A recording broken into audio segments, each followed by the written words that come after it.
Hey y'all, Daryl again. It's still the middle of summer break. This is project number 3, a coin battery.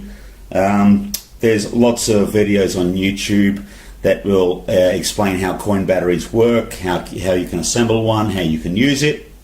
I'm just going to give you my take on a few different materials and to perhaps make it a bit more convenient into a little carry case, so that you can carry it around with you and in a more convenient fashion. So pretty much as a quick rundown, the aluminium that I use, rather than aluminium cooking foil, I prefer to use one of the thicker quality tray material. It gives you a little bit more life out of each of the cells before they get all holy and basically become unusable.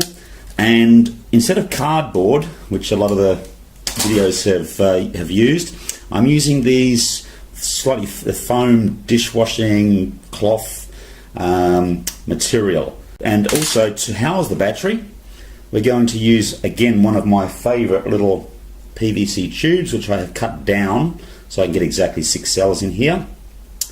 I have put a slit in the end, and again, using the aluminium foil from that tray, I have made a terminal there which goes in through the slit, bends over, and also bends over inside. You can see that down there. Okay, so that'll make a contact there.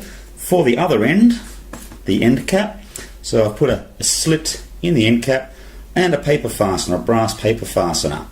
Will form my other terminal, and that's just a matter of pushing that in to the slit, down, and then basically prising those ends apart, curling them outwards, so they'll make a contact. They'll make a contact with the coins inside the tube, and that's adjustable. You can pull that up to start with. When you put the top on your battery, you can push this down until you get a nice connection. Alright, very quickly, just as a quick review, so the coins we're using, 6 coins, 1, 2, 3, 4, 5, 6, so 5 coins here, 1 down here, already to experiment with the cell. And these are come from varying countries, Australian coins mainly, a couple of Malaysian coins. They are alloy coins. They are made up of various mixtures of copper, brass, and what have you, copper, and other metals. And of course, as I say, we have our aluminium plates as well. So the cells are quite simple. It's an aluminium plate followed by 2 sandwich pieces which are soaked in a vinegar brine solution, and a battery on the top to complete the 2 dissimilar metals, creating that electrical charge. With the voltmeter, of course, we can see that these little cells will generate anywhere from, in this case, about 5.7, 5.8 volts. And I've had these as high, depending on the coin, I've had it as high as 0.63 volts. So about 6 cells will give us about 3 volts, just over 3 volts, which is enough to light a 2 volt LED. So without any further ado, what we're going to do, of course, is we're going to place our cells into this container, which is the convenience of our battery, be able to carry it around. So this is best done, of course, bit by bit, one by one, so that we don't mess up the connection of our cells. So the aluminium foil goes in first, followed by, and I've already soaked my little sponge bits in the vinegar solution. So 2 of these, I'm going to use 2. Could use 1, I'm going to use 2. To make these, it's just a case of cutting around a coin, one of the coins that fits inside, nice neat fit in there, and it's just a matter of cutting with scissors around that cloth there. Okay, so we've got my aluminium sponge coin, and we need another aluminium, and we're just going to continue alternating those layers coin, aluminium, sponge, coin, aluminium, sponge,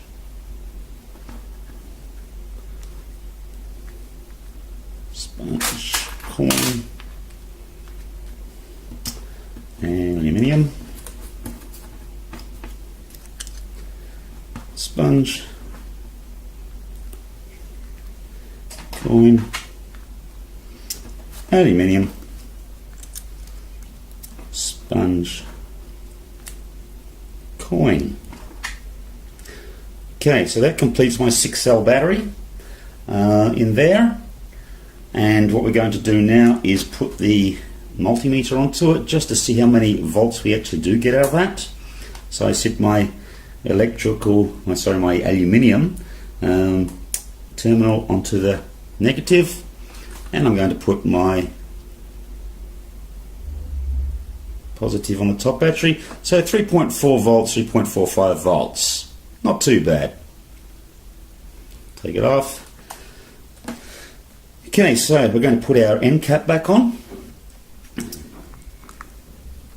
to there, and now we have our very convenient, if I'll go in, very convenient battery. We're going to push this paper clip, the paper fastener, down until it makes good contact with the coin. Not too much pressure, otherwise we can dead short the battery out.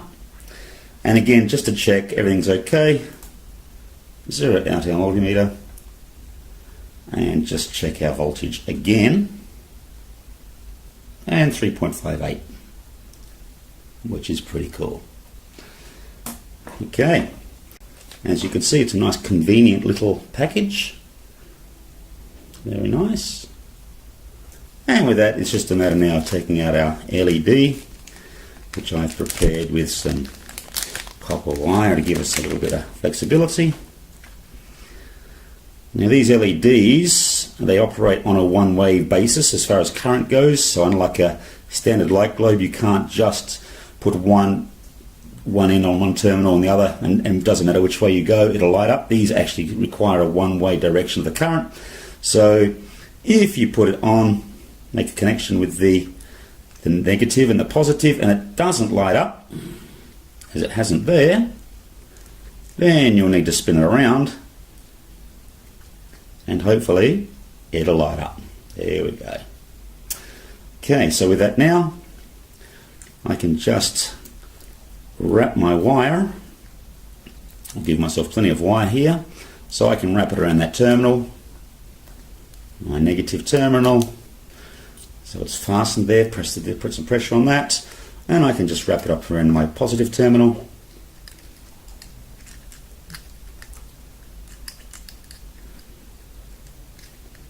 And Bob's your uncle, we have light. So yeah, 3.6 volts I think it was. The milliamps are next to nothing, but this little baby, this will power that bad boy there for about a day or so. Alrighty, thanks for watching.